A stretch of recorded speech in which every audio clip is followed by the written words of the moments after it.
No dia 4 de fevereiro de 1979, às 22h30, estreava na rede Tupi de televisão o programa Abertura, criado e dirigido por Fernando Barbosa Lima. Seria o primeiro passo no telejornalismo brasileiro para o chamado fim do silêncio da censura. O Canal Brasil passa a apresentar uma série de 13 programas com entrevistas e participações extraídas do Abertura. Pela importância jornalística dessas gravações, realizadas há 35 anos, e prejudicadas tecnicamente pelo tempo, vamos apresentá-las na íntegra.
Enfio foi um dos talentos mais brilhantes da geração que fez o Pasquim, ao lado de gente como Jaguar, Ziraldo, Milô Fernandes.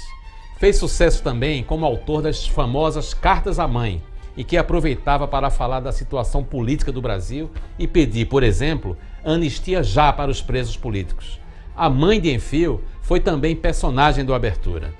Não era por acaso, o irmão de Enfio, o sociólogo Herbert de Souza, estava no exílio, contava os dias para voltar para o Brasil. Entrevistado pelo Abertura, Enfio arriscou uma profecia política que terminou se realizando. Disse que quando houvesse eleição direta para presidente, um sonho distante naquela época, o sindicalista Lula poderia, quem sabe, despontar como liderança. 23 anos depois, em 2002, como se sabe, o ex-sindicalista Luiz Inácio Lula da Silva subiu a rampa do Palácio do Planalto como presidente eleito. É hora de Enfio no Abertura. E de quebra, Ziraldo falando da força da TV, o vulcânico Glauber Rocha fazendo um discurso sobre a situação do cinema, Norma Bengel defendendo as mulheres e o ex-técnico da seleção brasileira, João Saldanha, falando de um assunto que não tinha nada a ver com futebol. Empresários estavam usando um fenômeno da natureza como desculpa para tomar dinheiro do Banco do Brasil.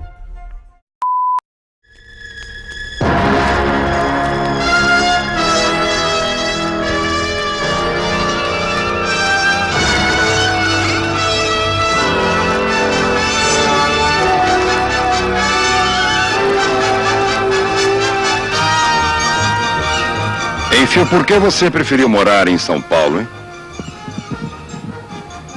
Bom, eu tive morando em várias cidades, eu acho que a pergunta é por causa disso. Eu já tive morando em Natal, em Nova York, no Rio de Janeiro e vim agora para São Paulo. Uma das coisas que me fez vir para São Paulo foi o fato de, em São Paulo, estarem acontecendo as coisas mais importantes de um caminho do Brasil para uma sociedade democrática. Isso é São Paulo para mim hoje. como vai o primo Figueiredo? Bom, ele é de fato um primo muito distante meu, mas como ele deu muita intimidade, ele está dando cada vez mais intimidade, está fazendo Cooper, está fazendo levantamento de peso, ele está se despindo diante de todos nós, eu vou usar cada vez mais essa intimidade, que é uma espécie de exercício contra a paranoia e contra o medo que paralisou o povo brasileiro diante dos seus presidentes durante os últimos 15 anos. E eu acho que ele de saúde vai muito bem. E o Antônio? Vai encher ou não a panela do povo?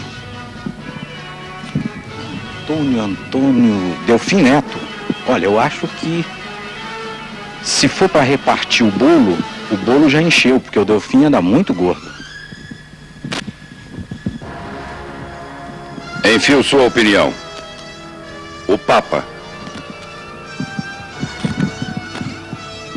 Esse Papa, vamos devagar, né? Quando fala de igreja católica no Brasil tem que ir devagar.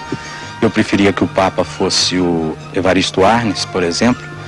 Esse Papa está viajando bastante, está parecendo Kissinger. Ele, às vezes, parece que está querendo fechar a igreja. Na Polônia, ele foi lá e tal, numa abertura, mas ele está fazendo abertura em lugares que eu acho que precisa, é claro, precisa fazer uma abertura na área dos países socialistas, mas seria bom ele dar uma passada, por exemplo, pela América Latina e propor outro tipo de abertura por aqui, inclusive uma maior proteção à chamada nova igreja, ou aquela igreja mais ligada com o povo. Isso eu acho que ele não está cuidando muito, não. Enfim, quando você criou seus personagens nordestinos, você ainda não conhecia o Nordeste. Quando você morou em Natal, você confirmou a realidade dos seus personagens ou você modificaria alguma coisa no Zé Ferino, no Bode Orelana, na Graúna?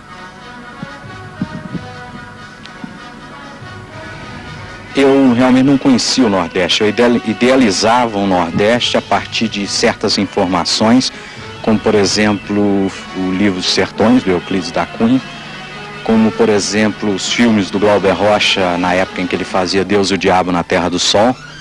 Então, o Glauber Rocha, nessa época, me mostrou uma imagem do Nordeste, mais o Luiz Gonzaga, tudo isso. Era uma espécie de reserva cultural do Brasil para mim, e através das historinhas do Zé Ferino eu procurava refletir essa realidade num contraste entre a Caatinga e o Sul Maravilha.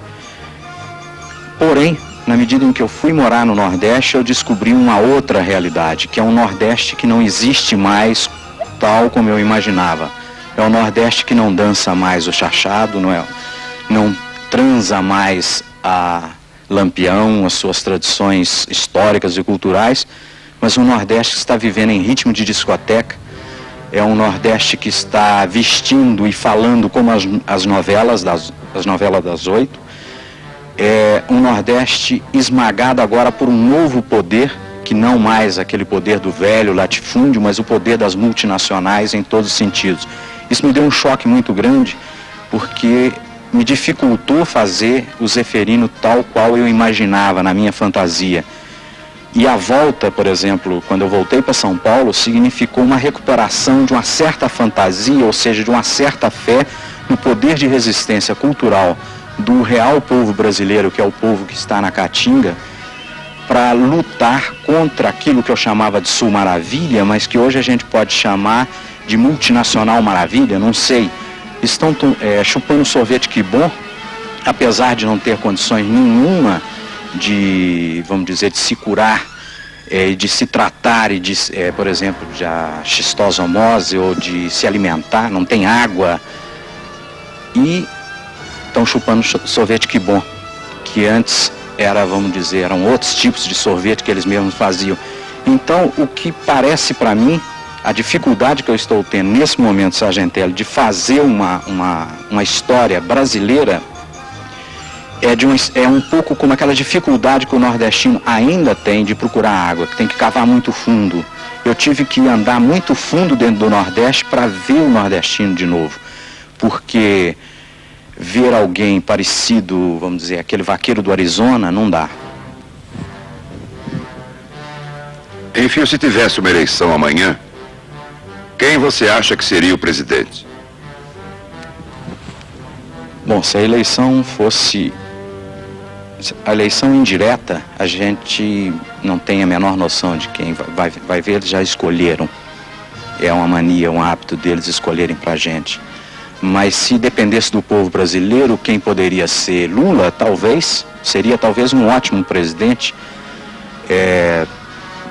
Quem mais? Teríamos aí uma série de líderes sindicais que poderiam realmente representar o povo brasileiro. Alguém poderia dizer, mas eles não têm tradição nenhuma, mas eles têm uma tradição muito grande, uma tradição muito importante, apesar de nova, que é de tratar e defender os interesses do povo brasileiro e não de um grupo que transa em lugar do povo brasileiro. Então eu acho, por exemplo, que o Lula, como um símbolo de um poder direto e não de um poder biônico, eu votaria.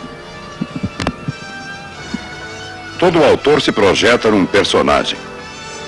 Enfio na boca de quem você se coloca, hein? O personagem que mais se aproxima do que eu gostaria de ser seria o Fradinho baixinho, que é aquele que não tem medo, é aquele que não tem paranoia, é aquele que é capaz de reverter as expectativas e ter humor para enfrentar uma situação muito adversa. Então o Fradinho, para mim, é um pouco do exercício de liberdade, de não ter medo de tabus, não ter medo do medo, não ter medo de uma repressão, capaz de utilizar a própria repressão para superar uma série de coisas que paralisam a vida brasileira neste momento, que é muito de uma certa covardia num certo ponto, uma falta de solidariedade no outro. O Fradinho, de uma certa maneira, é um personagem muito solidário. Ele é solidário na dor, sofrendo na dor junto com todo mundo. Agora, ele tira o barato por cima e ele utiliza a chave do humor, a chave do exercício, do enfrentar o poderoso o tempo todo em pé de igualdade, apesar de ser uma pessoa sem aparato nenhum e sem poder nenhum. Então eu gostaria de ser o Fradinho nesse momento. Enfim, encerrando nossa entrevista no programa Abertura, que receita você dá para um Brasil melhor? Essa receita, quer dizer, eu acho que é por aí. É não pedir a uma pessoa para que dê a receita de um Brasil melhor. O Brasil melhor só vai ser melhor, ou pelo menos vai ser um Brasil como a gente gostaria que fosse, o dia em que ninguém tivesse essa receita, em que houvesse a democracia, ou seja, que todo mundo tivesse condições de colocar o seu ingrediente dentro dessa panela de fazer um Brasil. E é essa participação de todo mundo, é essa falta de receita minha e de qualquer outra pessoa que vai produzir um Brasil melhor. Nós estamos hoje aqui com uma figura humana maravilhosa, muito doce, que é a mãe mais querida do Brasil. Pelo menos é a mãe que mais recebe carta do seu filho, Dona Maria, que vai ler hoje aqui uma carta para o Enfio, que ela mesma escreveu. Fiquei muito alegre de saber, ao ler sua carta, isto é, que seu irmão Betinho conseguiu um passaporte. Agora ele vai poder dizer de novo que é brasileiro, não é? Pena que é só por 90 dias. Tem hora que eu fico preocupada de ver meus filhos sofrerem por pensarem diferente, por serem orgulhosos de suas opiniões, por acharem que podem mudar o Brasil. Às vezes eu penso que não teria sido melhor criar vocês longe da cidade grande, lá em Bocaiúva. Mas quando vejo tanta injustiça, tanta coisa ruim acontecendo, fico orgulhosa dos meus filhos não aceitarem isto e fazerem alguma coisa para mudar, apesar dos perigos. Meu coração de mãe sofre, porém é preferível que eles percam o corpo, mas salvem suas almas. Recebi uma carta do Betinho perguntando quando é que eu vou visitá-lo, lá no México. Escrevi para ele dizendo que a distância entre o Brasil e o México não é de apenas 14 horas de voo. 14 horas e 22 mil cruzeiros, como você disse uma vez. Eu achei muito engraçado. Esses 22 mil parecem com a história da anistia. Falam, falam e nunca acaba. Dizem que é preciso economizar as divisas que os turistas gastam. Mas parece mesmo que é um muro de Berlim. Separando mães de filhos, irmãos de irmãos, amigos de amigos. Todos aqui gostariam de ver o Betinho, beijá-lo e tocá-lo. Principalmente depois que saiu aquela música que este menino, o Aldir Blanc e o João Bosco fizeram e a Elis Regina cantou muito bonito. Parece que todos gostam muito do seu irmão, não é? Não vão gostar mais ainda quando puderem conhecê-lo pessoalmente. Faz tanto tempo, mais de 15 anos. No Natal estive pensando em ir e reunir a família de novo lá no México. Comecei até a fazer biscoito de farinha, costurar 3 camisas de algodão e um pijama de flanela. Daqueles que você disse que só eu sei fazer, tão bem caídos. Mas não pense que ele não vale os 22 mil. E eu amo o Betinho muito, e esse amor não vale 22 mil, não, vale 100 mil. Espero que o Simon-se não escute isto e aumente o depósito para 122 mil. Agora, o jeito é aguardar ansiosamente a anistia, que dizem que vai sair dia 15. Quando sair, sou até capaz de mandar uns biscoitos para o presidente. E só vou deixar queimar um pouquinho para descontar o tempo que me deixaram sem ver meu filho. Viu como aprendi a escrever cartas com você? Espero que não esteja te envergonhando. A bênção de sua mãe, Maria. Dona Maria, nós aqui do programa Abertura desejamos que o Betinho seja logo, logo de volta junto com a senhora. Boa noite. Muito obrigada. Filho dá muita mão de obra, mas filho tem a sua graça. Tem a sua graça. Eu tenho um amigo meu muito pragmático, muito prático, ele diz, olha, filho não é um bom investimento. Filho não dá lucro. Eu digo, exceto o Emerson Fittipaldi, claro. O único filho que deu lucro que eu conheço. Mas você vê o que é engraçado esse negócio de televisão. A televisão é uma coisa mágica. Eu sou de carne e osso, por exemplo, mas eu chego na sua casa em pontos luminosos. Eu tenho me visto todo domingo na televisão. Aí eu acabo de ver minha cara no vídeo e vou no banheiro do espelho olhar a cara. E eu me prefiro em videotape. Você imagina, se eu chego na sua casa, aperto a campainha, se abre a porta e eu digo, olha, filho é o maior barato. Aí você diz, olha, tem um maluco aqui na porta dizendo que filho é o maior barato. Olha, se eu chego na televisão e digo isso, você para refletir. Você para refletir. Agora, é preciso ter muito cuidado. Esse fato que eu estou falando é realmente muito importante, mas está magificado pela televisão. Eu vou abordar um tema da maior importância, porque é o meu dinheiro que está em jogo, é o seu que está ardendo. O dinheiro do Banco do Brasil, francamente, eu me considero parte daquele dinheiro ali. Sei que eu não posso mexer muito nele, mas é meu. Eu contribuo muito para ele. É o seguinte, a questão da geada. Eu chamaria mais da indústria da geada. Porque o café, geou o café e tal. A geada vem quando o céu está bem limpo, quando faz frio, e de manhã, quando o sol bate, aquele contraste, aquele choque violento, é o que resseca a planta e vira quase uma palha. Agora acontece que há um fenômeno, o café, principalmente do norte do Paraná, se refaz na geada. Agora estão dizendo, Minas, que coisa horrorosa, Minas Gerais vai afetar. Minas será, dentro talvez 2 a 3 anos, o maior produtor de café do Brasil. E Minas tinha acabado com o café, não estavam se dedicando muito ao café. Digo Minas, o sul de Minas, aquela região de Santa Rita, Três Corações, Conceição, Cruzilha, por ali, estavam no leite. O leite não ficou bom porque não há escoamento da produção, caíram no café. E esse café moderno, que planta 1 metro, um encostado no outro, rende para burro. Antes o café era obrigado a ser plantado nos 18 palmos, que dá 2,20 metros mais ou menos, ocupava áreas mais extensas, hoje em áreas pequenas. Então vem com esse golpe da geada. Por amor de Deus, não deem mais esse na gente. Já deram em 54, 55 em bruto. É o seguinte, é financiamento para as covas de café. Cova de café é ali onde planta.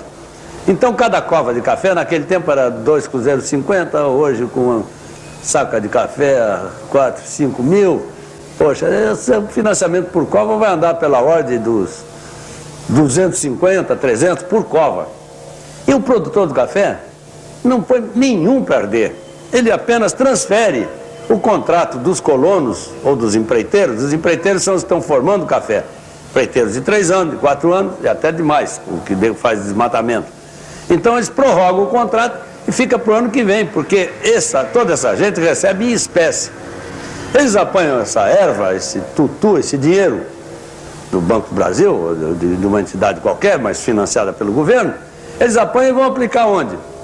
Como é que Curitiba cresceu da noite para o dia? Com as 2 geadas. O que fizeram de edifício não está normal. E também São Paulo e outros grandes centros. Eles vão aplicar em outros negócios. Eles não vão aplicar no café, portanto não é um auxílio, um incremento à produção. É apenas um empréstimo como outro qualquer. É os homens que também têm café. Até a turma do Ceará veio com o golpe da geada. É claro que eles não deram o golpe da geada, porque lá tem cerca de 1 milhão ou 2 milhões de pé de café. Eles vieram com o golpe da broca mineira. Broca mineira é uma broca que dá no café e mata. Mas a broca mineira acontece que ela se deslocou de Minas para o sul, não para o norte. Ela não tinha por onde ir, porque ela dava no café. Então ela foi na trilha do café. Ora, entre Minas Gerais e o Ceará, não tinha jeito da broca mineira aí. E os cearenses deram o golpe da broca mineira, tomaram o dinheiro do Banco do Brasil. Agora vem a turma com esse papo da geada tomar, não vai um níquel. Um ou outro pequeno plantador pega o dinheiro e põe na lavoura, mas vai ter que se dedicar nessa próxima cultura a outro tipo, cereais, outra coisa. Mas não vai um níquel para a produção. Vai para a construção civil, indústria, empréstimos, que é uma teta pegar um dinheiro desse a 8, 10% ao ano e emprestar 2, 3% ao mês. Não precisa nem fazer nada, basta sentar em cima. O golpe da geada já foi dado em 54, 55. Será possível que vão dar agora outra vez em cima da gente? O assunto é cinema. Cinema, cinema. O assunto é cinema. O assunto é cinema. O problema do cinema brasileiro é o seguinte: o cinema brasileiro é regido por 2 órgãos. O CONCINE, Conselho de Cinema Nacional, que é um órgão atualmente acéfalo, inclusive eu nem sei o nome do presidente, e a Embrafilme, que é uma empresa, uma companhia de economia mista, cujo maior acionista é o MEC, o Ministério da Educação e Cultura. Esses 2 órgãos controlam completamente o cinema, quer dizer, o cinema brasileiro não tem uma estrutura industrial. O cinema brasileiro é realizado por amadores ou por profissionais assim improvisados, por empresários que pegam dinheiro em banco com altos juros, de forma que é uma coisa artesanal. É o reflexo de uma situação industrial artesanal, de uma situação industrial que não fez uma revolução industrial, que é um caso típico do Brasil. E o nosso mercado cinematográfico é um mercado composto assim de 3.600 cinemas, no máximo 4.000 registrados na Embrafilme. E desses cinemas, apenas uns 500 podem ser frequentados. Os outros estão sujos de rato, fedendo, telas sujas, ou seja, condições impraticáveis. O ingresso no Brasil é muito barato. Quer dizer, o ingresso no Brasil é 30 cruzeiros inteira e meia, 15 cruzeiros. Eu acho que o cinema devia ser de graça para o povo. Eu acho que o cinema barato é uma medida altamente importante, mas acontece que os produtores brasileiros não podem gastar de 10 a 15, 20 milhões, 30 milhões de cruzeiros para fazer um filme, jogar esse filme no mercado a este preço e receber apenas 30% da renda, ou 28%, ou 27%, às vezes até 20%, porque a maior parte da renda, ou seja, 50%, fica com o dono do cinema, com o exibidor. e de 20 a 30 com o distribuidor, ou seja, com o atravessador, de forma que o produtor dança na história. O cinema estrangeiro, que já chega aqui pago, sobretudo os filmes brasileiros, ou aliás, sobretudo os filmes americanos, esse cinema estrangeiro quer o baixo preço, porque o que ele busca, na verdade, é a penetração cultural, é o domínio ideológico do mercado intelectual do público brasileiro. Mas esse problema de colonização cultural é um problema complexo do Brasil, porque inclusive a vanguarda da intelectualidade brasileira é colonizada pela ideologia norte-americana, de forma que o problema de cinema é um problema trágico, porque os empresários não compreendem o problema industrial, os intelectuais são colonizados, o governo encara o cinema com desconfiança. Enquanto isso, o Brasil, entrando no ano 2000, está com a sua indústria cinematográfica reduzida a zero. A situação atual é o seguinte: um mar de porno chanchada invade as nossas telas.